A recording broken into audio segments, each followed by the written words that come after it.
بسم اللہ الرحمن الرحیم۔ السلام علیکم ورحمۃ اللہ۔ سال دوم کی درسی کتاب کے آج کے سبق کے ساتھ میں ہوں شمس القمر عاکف۔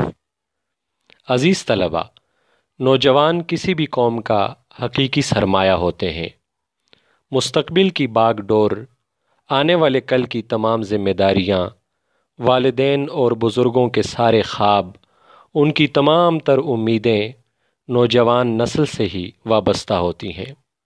اگر نوجوان اپنی منزل کے راستے پر عزم و ہمت کے ساتھ گامزن ہوں اور ان کی خودی، غیرت اور ان کے ولولے بیدار ہوں، ان کی صلاحیتیں مثبت اور تعمیری سرگرمیوں میں صرف ہو رہی ہوں، تو کسی قوم کے لیے اس سے بڑھ کر کوئی خوش نصیبی نہیں۔ نوجوانوں کی اسی اہمیت کے پیش نظر وہ شاعر اور ادیب کے پیغام کا اولین مخاطب ہوتے ہیں۔ آپ سنتے رہتے ہیں کہ اے وطن کے سجیلے جوانوں، میرے نغمے تمہارے لیے ہیں۔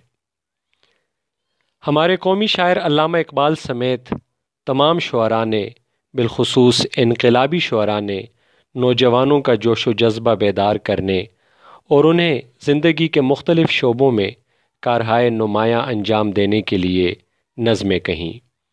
آج ہم اپنی کتاب سے ایسی ہی ایک نظم کا مطالعہ کریں گے۔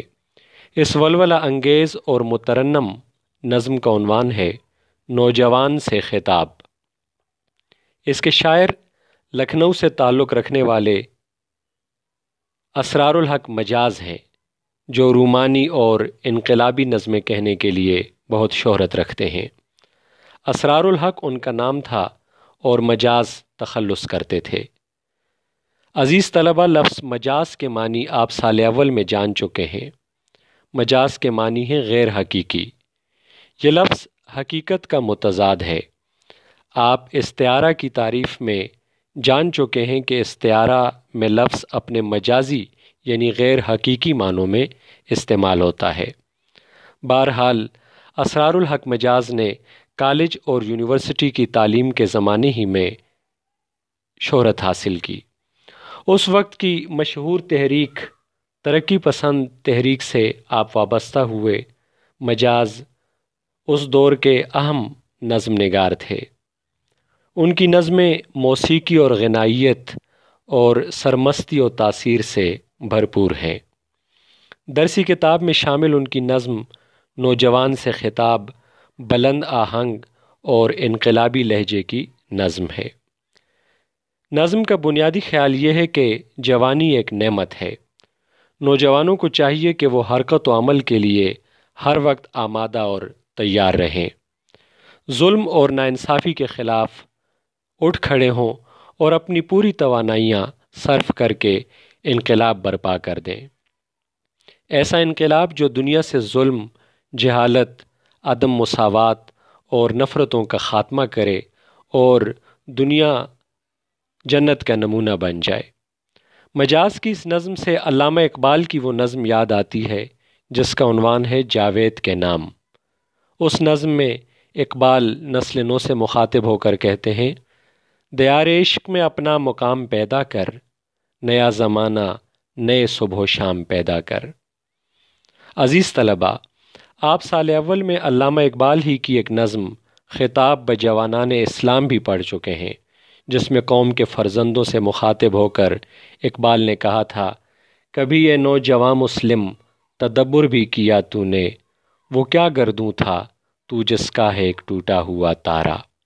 بہرحال اب ہم درسی کتاب کے صفحہ نمبر 109 پر پہنچتے ہیں اور اسرار الحق مجاز کی نظم پڑھتے ہیں نوجوان سے خطاب۔ آپ نظم غور سے سنیں اور اس میں پایا جانے والا جوش و جذبہ اور اس میں موجود پیغام سمجھنے کی کوشش کریں۔ جلال آتش ہو برق و سحاب پیدا کر، جلال آتش ہو برق و سحاب پیدا کر، اجل بھی کانپ اٹھے وہ شباب پیدا کر۔ صدائے تیشہ مزدور ہے تیرا نغمہ، صدائے تیشہ مزدور ہے تیرا نغمہ، تو سنگ و خشت سے چنگ و رباب پیدا کر۔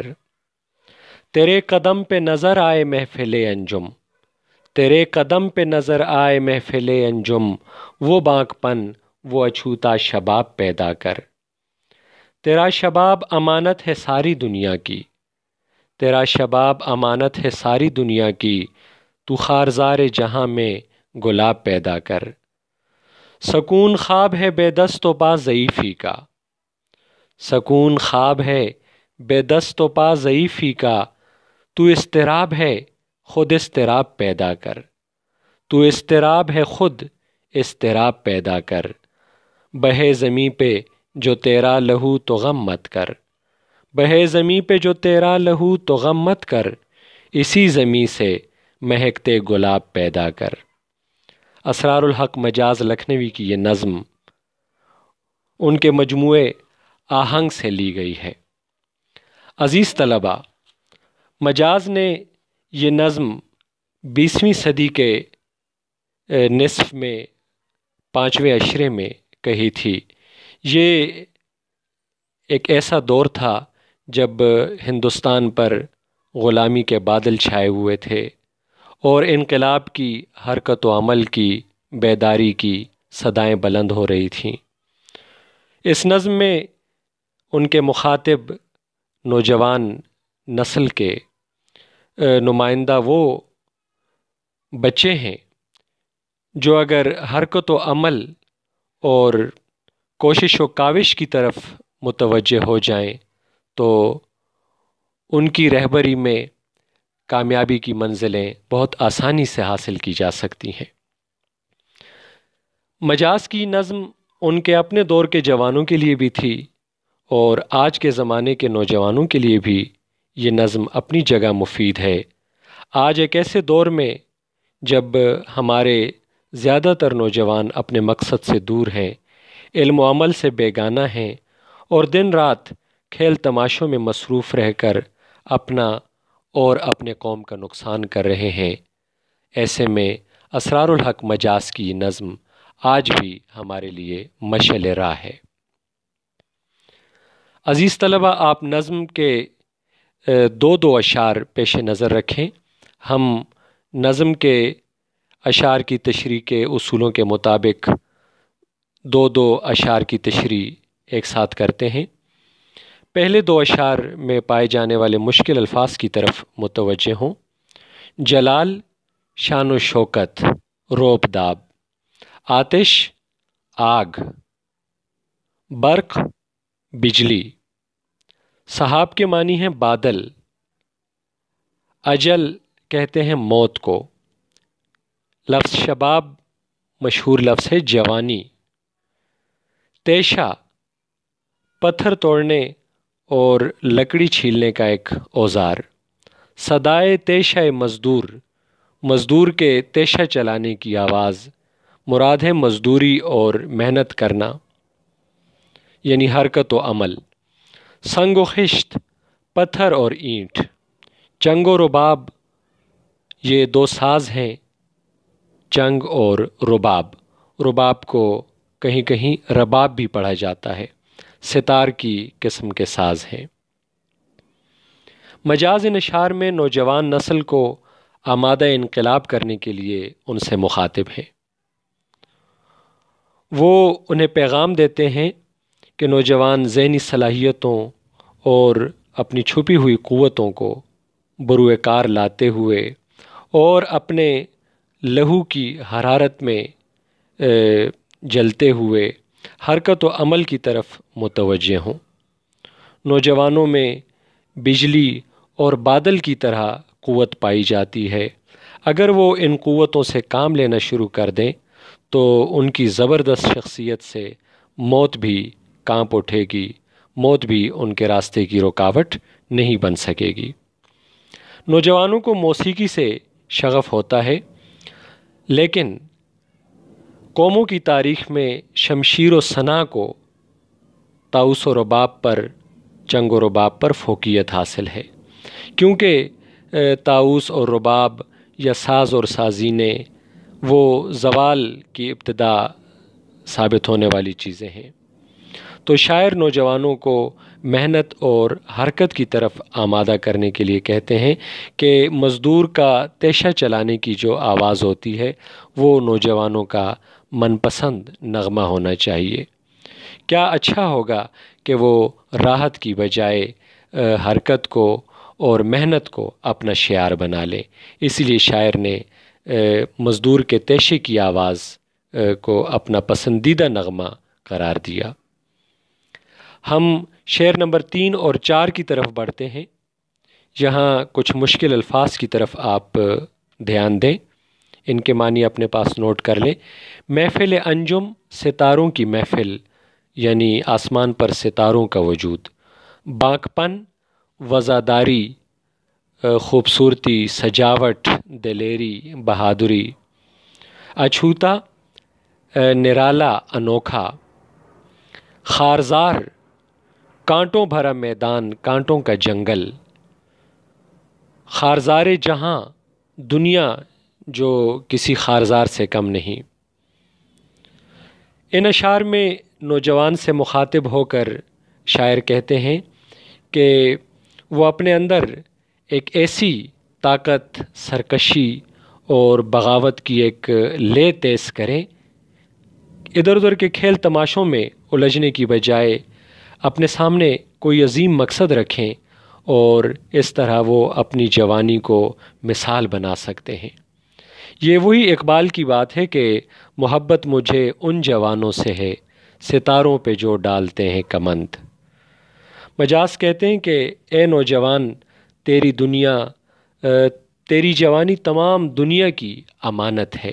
اس جوانی کو ضائع نہ کر، بلکہ اسے ایک سرمایہ سمجھتے ہوئے، اسے کام میں لاتے ہوئے دنیا بھر کے انسانوں کی مشکلات کم کرنے میں ان کی معاونت کر۔ مجاز کہتے ہیں کہ دنیا اس وقت بدی، برائی اور ظلم کا ایک جنگل بن چکی ہے۔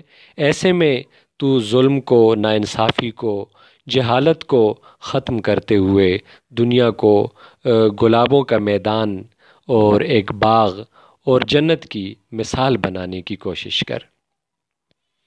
نظم کے آخری 2 اشعار شعر نمبر 5 اور 6 دیکھتے ہیں۔ کچھ مشکل الفاظ پر توجہ دیں۔ بے دست و پا کہتے ہیں کمزور اور اپاہج قسم کے لوگوں کو جو ہاتھ پیر نہیں رکھتے، بے دست و پا جو دوسروں پر انحصار رکھتے ہیں۔ ضعیفی، کمزوری، بڑھاپا، اضطراب، بے تابی، بے قراری۔ شاعر قوم کے جوانوں کو مخاطب کر کے کہتے ہیں کہ سکون، آرام اور سکھ چین کی تلاش تو کمزوروں اور عمر رسیدہ لوگوں کو ہوتی ہے۔ اس کے برعکس نوجوان تو سیماب صفت ہوا کرتے ہیں، پارے کی طرح، اور سیماب، پارا انگریزی میں کہتے ہیں مرکری، ایک ایسی شے جو ہر وقت اوپر نیچے ہوتی ہے، حرکت میں رہتی ہے، بے تاب اور بے قرار رہتی ہے۔ تو نوجوانوں کو سیماب اور پارے سے شاعر نے تشبیہ دی۔ کہا کہ تم ہر وقت کچھ نہ کچھ کرنے کے لیے مضطرب رہو، اور اس بے قراری، امنگوں اور اضطراب کو کام میں لاتے ہوئے انقلاب کا راستہ ہموار کرو۔ یہ وہی اقبال ہی کا پیغام ہے کہ خدا تجھے کسی طوفان سے آشنا کر دے کہ تیرے بحر کی موجوں میں اضطراب نہیں۔ تو جب تک اضطراب نہیں ہوتا، جوش اور ولولہ نہیں ہوتا، تب تک دنیا میں مصیبتوں کا خاتمہ، مشکلات کا خاتمہ وہ ممکن نہیں۔ بہادر لوگ ہی دنیا سے مشکلات کا، ظلم کے اندھیروں کا خاتمہ کرتے ہیں۔ تو اس مقصد کے لیے اگر تیرا خون بھی بہے اور تجھے اپنی جان کی قربانی، خون کی قربانی بھی دینی پڑے، تو اس سے بھی گریز نہ کر۔ جیسے ہم نے خواجہ میر درد کی غزل کا پہلا شعر پڑھا تھا کہ کام مردوں کے جو ہیں سو وہی کر جاتے ہیں، جان سے اپنی جو کوئی کے گزر جاتے ہیں۔ تو جان کا نذرانہ دینے والے لوگ اور مشکلات کے سامنے ڈٹ جانے والے لوگ ہی اصل ہیرو ہوتے ہیں، اور زمانہ اور تاریخ ہمیشہ انہیں یاد رکھتی ہے۔ عزیز طلبہ، آپ خود اس نظم کو بار بار پڑھیں اور اس میں چھپے ہوئے پیغام کو، اس میں جو معنی پائے جاتے ہیں ان تک پہنچنے کی آپ کوشش کریں۔ اس کے بعد آج سرگرمی کے طور پر، ہوم ورک کے طور پر آپ کو یہ کام دیا جاتا ہے کہ آپ اس نظم کی مشق خود حل کریں اور ساتھ ہی ساتھ آپ اس نظم کا خلاصہ اپنے الفاظ میں بیان کریں۔ خلاصہ ایسے لکھیں کہ نظم کے جتنے بھی نکات ہیں، اہم پوائنٹس ہیں، وہ آپ اپنے الفاظ میں، اپنے پیرائے میں اور اپنے اسلوب میں مختصر بیان کر دیں۔ اس حوالے سے کوئی بھی مشکل ہو، کوئی دقت ہو تو آپ واٹس ایپ گروپس میں کسی بھی قسم کا سوال وہ بھیج سکتے ہیں، انشاءاللہ آپ کو تشفی آمیز جواب دیا جائے گا۔ اس کے ساتھ میں آپ سے اجازت چاہتا ہوں۔ اللہ حافظ۔